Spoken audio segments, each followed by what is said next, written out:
આગળ વાત કરીએ તો એક મહત્વના સમાચાર મળી રહ્યા છે, તેના પર નજર કરીએ. મહત્વના સમાચાર હાલમાં મળી રહ્યા છે.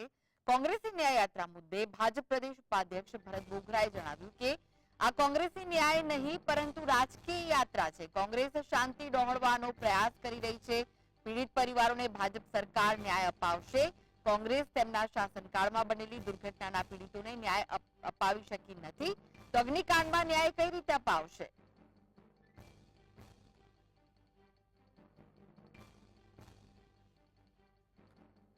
કોંગ્રેસ દ્વારા કાઢવામાં આવેલી યાત્રા ન્યાય યાત્રા નથી, એ કોંગ્રેસની રાજકીય યાત્રા છે.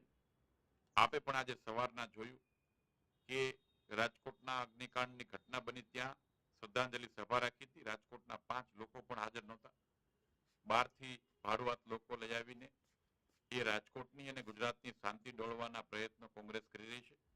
કોઈ પણ ઘટના બને, દુર્ઘટના